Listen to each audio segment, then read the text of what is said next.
Since I've basically been making a video every day, I thought that I would, I guess, make one for today. Today, I was on the bus, and it doesn't happen very often, but I had to go to Meyer today to get some food and stuff like that.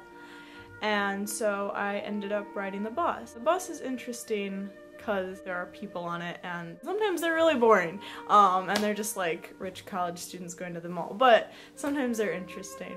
And today I sat across from this lady who was very talkative. She was kind of a short woman with very, very short hair. She was wearing green sweatpants and black clogs, and she had a green bag. When I got on the bus, she was talking to the bus driver about somebody slacking off, and she was saying, if you don't want to do things, then just don't work. And then she said, she just kind of nodded and looked in her purse, and she said, I love my job. She looks over at me and she says, I like your face. Like, that's exactly what she said, and I was just like flattered. I'm like, oh, yay, thank you. And she started telling me a little bit about her life. She worked for American Airlines, and she was telling me about how she loved it because there were so many people there to meet, and she was talking about how they were expected to be friendly with everyone, even if those people were a pain.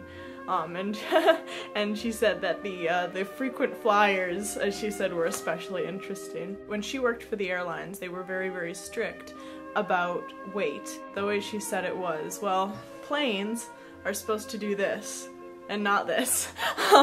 So she said if you have extra weight, then they say lose it. She used to live in DC, and how she really liked it there. But her favorite place that she ever traveled was Chicago.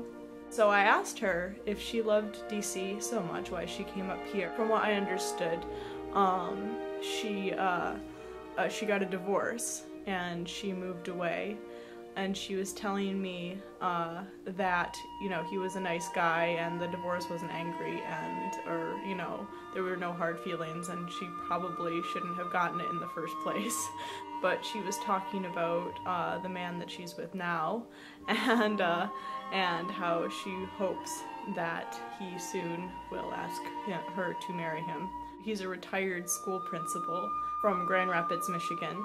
And as a result, he has no sense of humor, but she laughed. Like, she had this really, kind of a distinctive laugh, and she would just be, you know, just so energetic laughing, and said, but she has a sense of humor, so it works out. They balance each other out. It was just really interesting. I think that ordinary people are really cool, and there are some people that I've always, like, you know, wanted to talk to, because I've wondered what their stories are. It's really rather arbitrary, the people whose stories we listen to. There are aisles and aisles of gossip magazines about people's lives. What makes this one person more interesting, more important than the lady on the bus? I mean, nothing really. Last year, around this time, I went to a really good concert. It was Nightwish, and Camelot was opening for them. Between the two acts, there was kind of a short intermission, and I remember a bunch of people went out on stage and were like setting up for the second band. There was a guy, and he came out and he picked up all the guitars that were gonna be played when Nightwish came out, and he just put it on and he started like playing it. And he was kind of an old guy, a little bit like hunched over with a beard, and he was playing the guitar, and I just, like, I couldn't help but wonder, what is this guy's story? I'm sure he can really play. He was just sitting there, and, you know, despite all the noise and, you know, the stuff around him, was tuning the guitars, and I'm sure that he has quite a bit of skill. I wish that I could have, you know, asked him, you know, how did you get here? How did you get to be, you know, tuning guitars for Nightwish?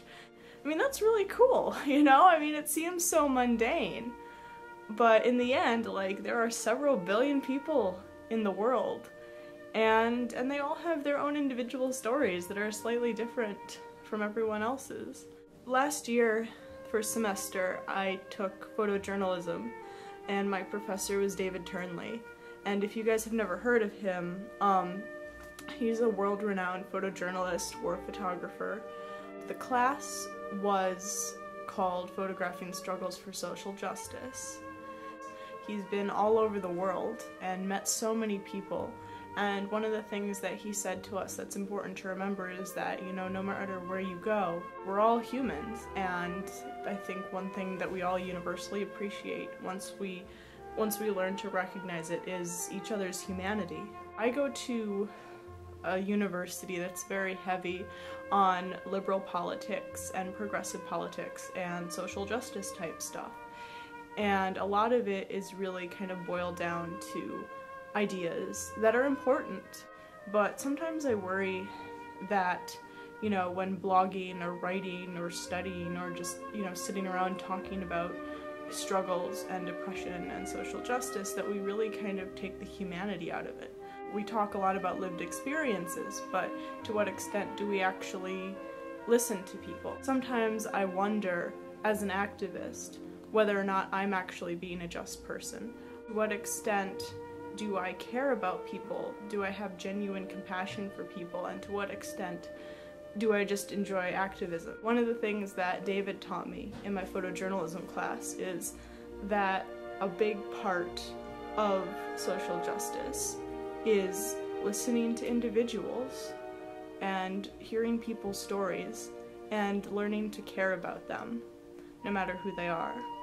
When this lady started talking to me on the bus today, a part of me really just wanted to sit there and listen to my music. I get motion sick really easily, so I listen to music to try to make myself feel better.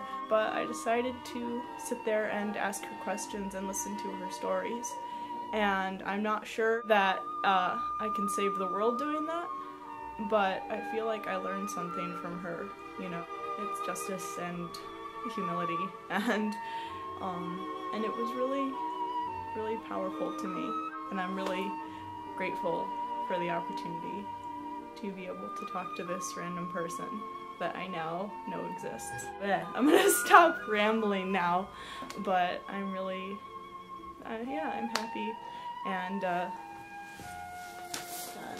I have donuts, so I'm gonna go do some homework and eat donuts, and I'll see you guys later.